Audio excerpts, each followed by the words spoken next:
শীতকাল আসলে বাজারে নানা রকম কালারফুল সবজি পাওয়া যায়, আর এই কালারফুল সবজি দিয়ে আমরা কিন্তু চাইনিজ ভেজিটেবলটা তৈরি করে থাকি। যারা পেঁয়াজ রসুন একদমই খান না তাদের জন্য আজকে আমি নিরামিষভাবে কিভাবে মজাদার এই চাইনিজ সবজিটা তৈরি করে নেওয়া যায় সেই রেসিপিটাই শেয়ার করছি। চাইনিজ এই সবজিটা তৈরি করার জন্য এখানে আমি 2 কাপ সয়াবিন নিয়েছি, আর এই সয়াবিনগুলোকে গরম জলে লবণ দিয়ে ভাপিয়ে নিয়েছি। এতে করে সয়াবিনের যে একটা গন্ধ থাকে সেই গন্ধটা একদম থাকবে না। সবজিটা রান্না করার জন্য প্রথমে আমি একটি মশলা তৈরি করে নিচ্ছি। তার জন্য ব্লেন্ডারে দিয়ে দিচ্ছি একটা টমেটো, 4টা কাঁচামরিচ, 1 মুঠো চীনাবাদাম, আধা চা চামচ জিরে, 1 টেবিল চামচ পোস্ত আর সামান্য পরিমাণ জল দিয়ে মিহি একটা পেস্ট বানিয়ে নিচ্ছি। মশলাগুলো আমার পেস্ট বানিয়ে নেওয়া হয়ে গিয়েছে। এবার চুলায় প্যান বসিয়ে 1 টেবিল চামচ তেল দিয়ে তেলটাকে গরম করে নিচ্ছি। তেলটা গরম হয়ে গিয়েছে। এবার ভাপিয়ে নেওয়া সয়াবিনগুলো সামান্য পরিমাণ লবণ দিয়ে লালচে করে ভেজে নিচ্ছি।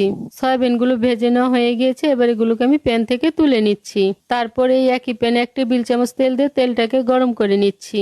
এবার ফোড়নের জন্য দিয়ে দিচ্ছি তেজপাতা, এলাচ, 7-8টি গোলমরিচ আর থেতো করে নেওয়া 1 চা চামচ আদা দিয়ে মশলাটাকে 30 সেকেন্ডের জন্য ভেজে নিচ্ছি।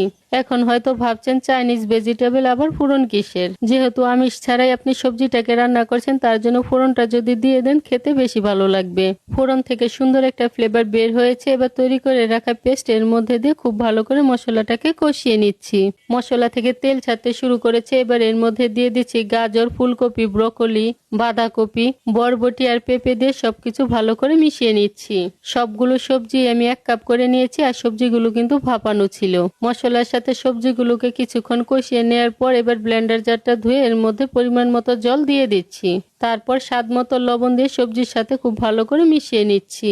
এখন ঢাকনা দিয়ে লো আঁচে 10 মিনিটের জন্য রেখে দেবো। এতে করে সবজিগুলো ভালো মতো সিদ্ধ হয়ে যাবে। 10 মিনিট ঢেকে রাখার পর সবজিগুলো সিদ্ধ হয়ে গিয়েছে। এখন আবারও খুব ভালো করে মিশিয়ে নিচ্ছি। তারপর দিয়ে দিচ্ছি ভেজে রাখা সয়াবিন, লাল সবুজ ক্যাপসিকাম, ভাপিয়ে নেওয়া আধা কাপ ভুট্টা আর 1 টেবিল চামচ পাউডার মিল্ক দিয়ে আবারও খুব ভালো করে মিশিয়ে নিচ্ছি।